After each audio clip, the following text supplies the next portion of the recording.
We actually add on. Wait, this one. Another thing is that there is more characterisation in this of the characters. There is more insight into Smurf or Wingman and Snowman than there is in Peter Gilbert's entire run. They are actual characters in this. They are just things that are in the comic when Peter Gilbert writes New Defenders. It's insane. I cannot even begin to believe how you can, from an issue like this, and decide to ignore and retcon all the character setup and replace it with fucking nothing. Now I will simp for part 2 of Capwolf. This is Captain America 403, and even the cover, I think the cover is quite alright. There is a lot of empty space, there is no background, and even the posing, it isn't that wise. But it feels like easily the best cover of this storyline. It won't be featuring on any 5 good comic book covers videos, but I think it's okay. There are 3 pages in this issue that progress the story, each in very minor ways. The truth being, very little actually happens in this one, but that might be part of why it is one of the better issues of the story. We jump back in where we left off. Captain America is in the middle of a conflict between the bounty hunter, Moonhugger, and a werewolf whom he is trying to capture. As a fight follows, credit goes to Captain America's ally, Dr. Doom, who does not engage with the action at all, and instead sits down meditating until it is over.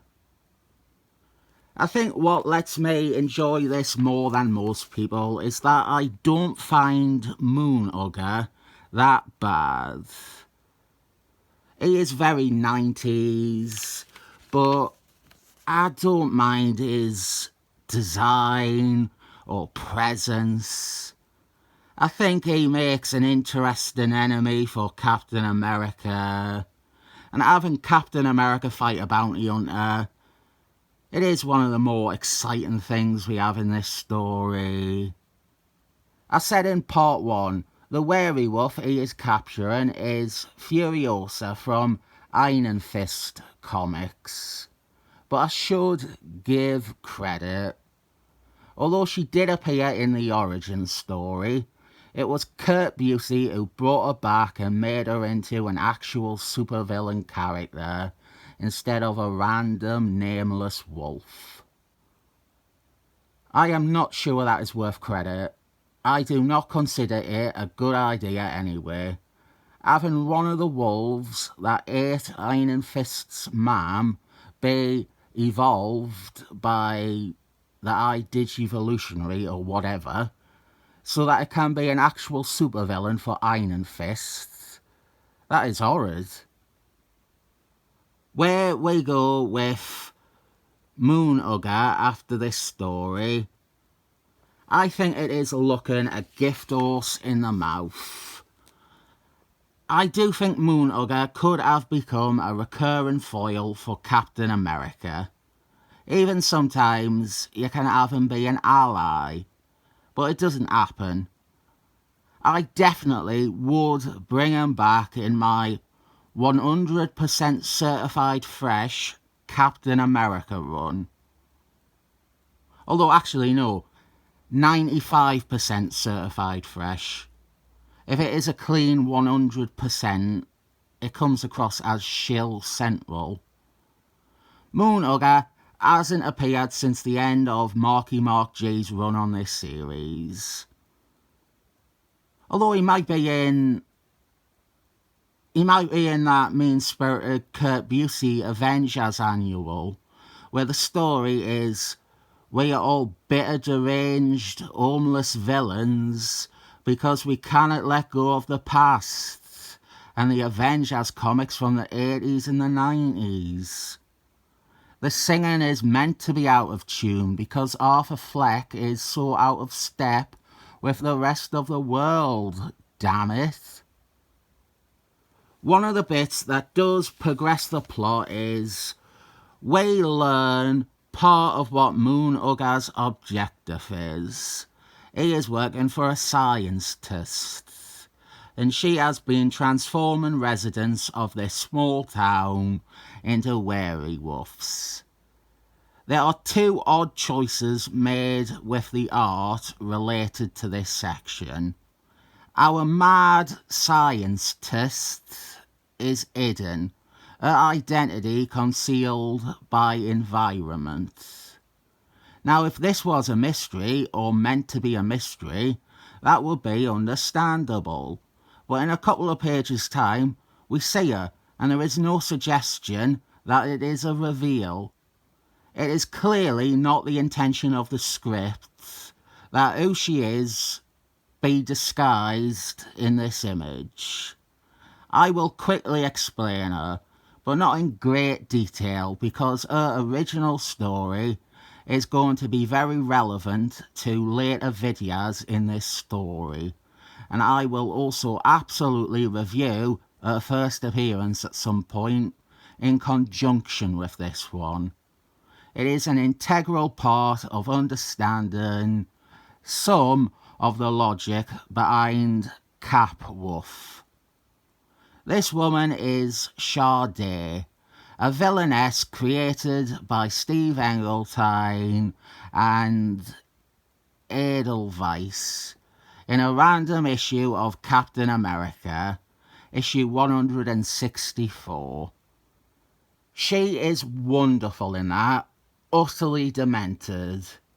She is one of the biggest personalities to ever grace Captain America's comic at that point. Genuinely, she is a revelation to comics. Overlooked entirely, but I don't think an African American woman had been written with so much intense disposition or charisma. I have always been surprised that she didn't have more to do in comics. She is in a Royce Sternum story with Hulk. She seduces Hulk. She is a seductress, usually. That'll make you go, yeah, that is why you think she's great. You just want women in power to seduce you. But no, seriously, she is batshit in her first appearance. And she is used well in the Hulk one. She appears in a continuity insert. I think Jeff Parkman wrote it. Uncanny Excellent Men, First Class, The Untold Tales of the Christopher Clairvoyant, David Cockburn era Excellent Men. We get her and Storm. That is the fight we get to see. Her fighting Storm. I reckon she'll also have been in Powerful Man and Iron Fist at some point. I am sure Robert the subscriber is rushing to the comments down below to say that she was in something like issue 111.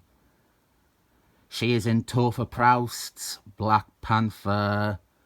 That is when he retcons Jack Quimby Black Panther into not being the actual Black Panther, but a dementia-ridden old man from the future who thinks that he has ESP powers. She was in this, and she was in Villains for Hire. In current politically loaded comics, she is a militant black superheroine that dresses up like Batman. Look what they done to my boy. Sade and her history really do justify a lot of this storyline. The other thing about this artwork, I mentioned this in either my original Capwolf video or in the unboxing of the Epic collection with it in, we have this image here, and we are doing a contrast with this one here. It makes no sense. It's not saying anything. There is no juxtapositions to make here. It is clearly meant to be a parallel, but there is no parallel besides the visual component. And Alfred sounds like he has been sipping from Scarlett Johansson's punch bowl, and he is thinking to himself about how the Avengers cannot possibly look after this man just as a courtesy to Captain America. I say fuck off to that. The Avengers took care of Neferon after he was subdued, one of their enemies. They looked after him in their mansion.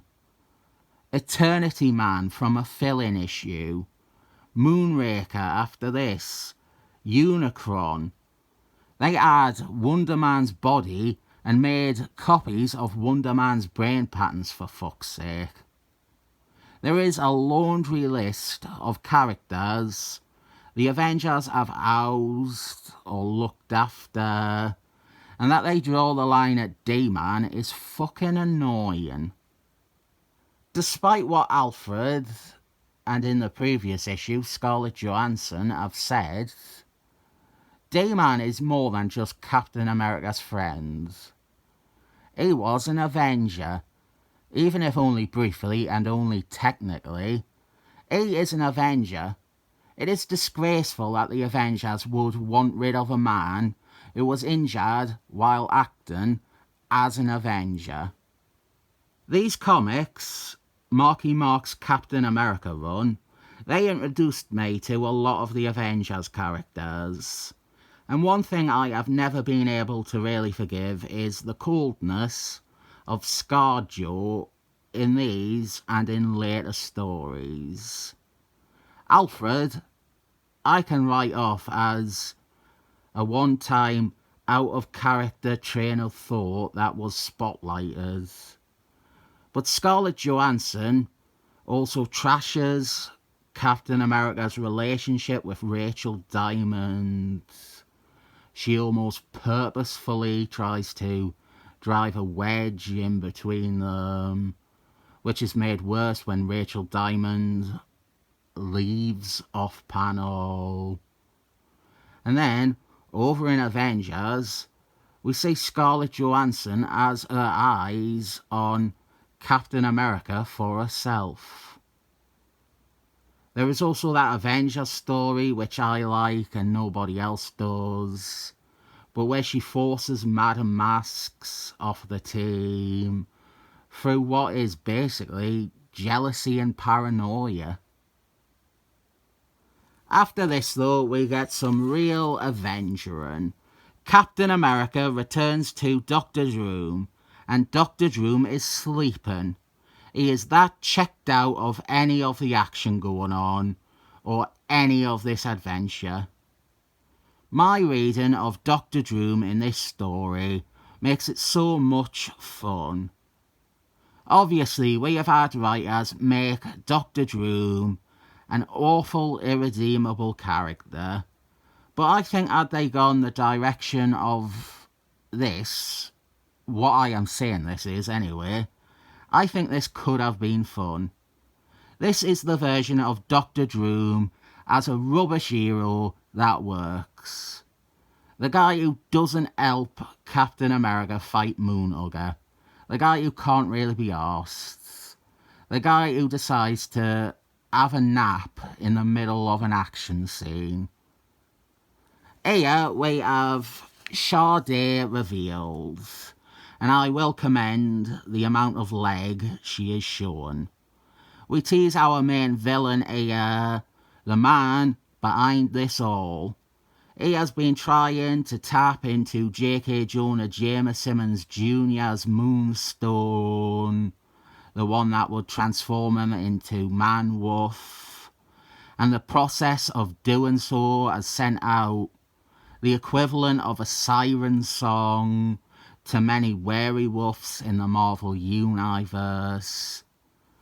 And also Wolfman. Wolfman doesn't work at all. He is not a werewolf. He's not a wolf character.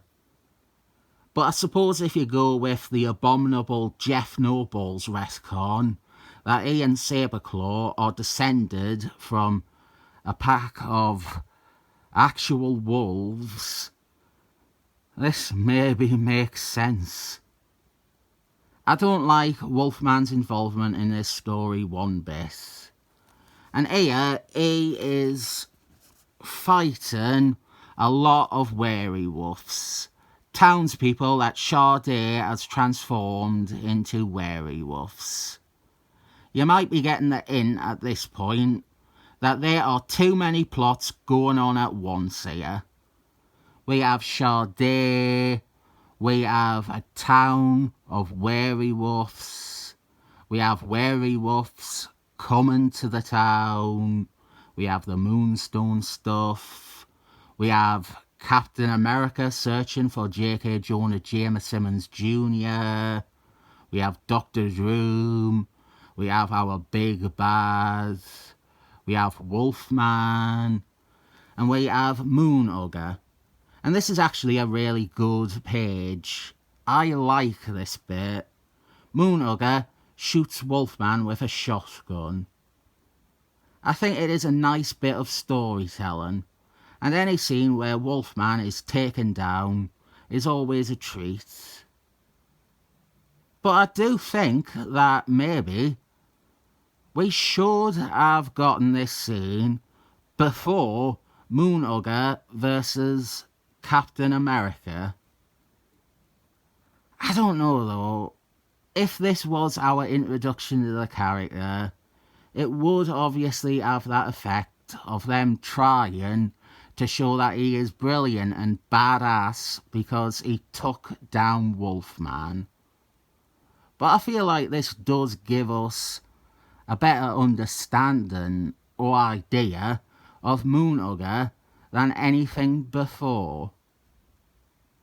Our story, it ends with the two heroes surrounded by all the werewolves. This is a great image to put on a cover. This would make a great cover. Two heroes surrounded by a multitude of werewolves. It is a fantastic image to put on a cover. Here is a look at the next issue's cover. Normally, I avoid the backup stories because covering them usually requires too much information. A lot of the time they are a continuing story, but this one, for the most part, is giving us a glimpse at some of Rachel Diamond's origin when she enrolled at one of Taskman's training schools. The art is very amateur, but I think this was okay. At the time, Rachel Diamond was kidnapped by Bane and locked up in an underground bunker, and that is miserable. So giving us a random aside where we see her learning some of her skills, I found that welcome. And this woman here, we only get her first name, but I think it might be intended to be Angela Anaconda from the Serpent League of America. Bit of a Christopher Clairvoyant, it's a small world after all thing, if it is. But this would also give us some backstory on her, that she also knows Taskman and Bane, and it reveals that she and Rachel Diamond knew each other from way back. Don't think it is ever brought up again. But as far as issues of the Capwolf story go, I think this is a pretty safe one. There's not much to get outraged over because there is not that much that actually happens. Thumbing this up with sevens.